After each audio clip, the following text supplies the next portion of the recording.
the beginning, the world was perfect. God created the heavens and the earth, filling them with beauty and life. In the midst of this paradise, he formed the first man, Adam, from the dust of the ground and breathed into him the breath of life. Then, from Adam's rib, he created Eve to be his companion. They lived in the Garden of Eden, a place of peace and joy where sorrow was unknown. God gave them everything they needed: fruitful trees, fresh water, and dominion over all creatures. There was only one command: you may eat from any tree in the garden, but you must not eat from the tree of the knowledge of good and evil. If you eat from it, you will surely die.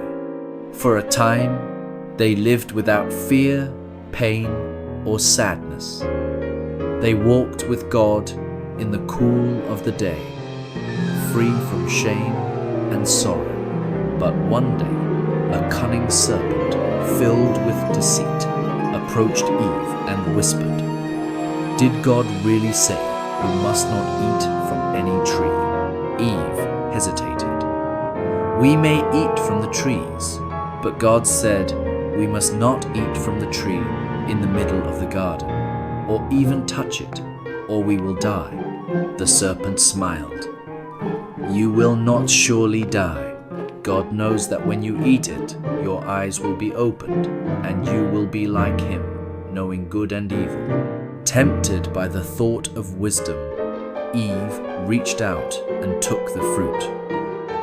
She ate it and gave some to Adam, who ate it as well. In that moment, their eyes were opened, and for the first time, they felt shame. They saw their nakedness and hid themselves among the trees, covering their bodies with fig leaves. When God came to walk with them, they trembled in fear. "Where are you?" he called. Adam replied, "I heard you and was afraid because I was naked, so I hid." "Who told you that you were naked?" God asked. "Have you eaten from the tree I commanded you not to eat from?" Adam pointed to Eve. "The woman you gave gave me the fruit, and I ate." Eve lowered her head.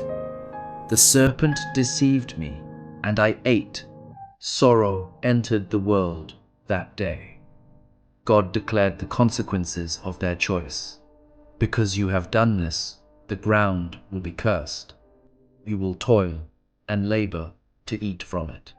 Pain will accompany childbirth, and suffering will fill your days, and you will return to the dust from which you were taken."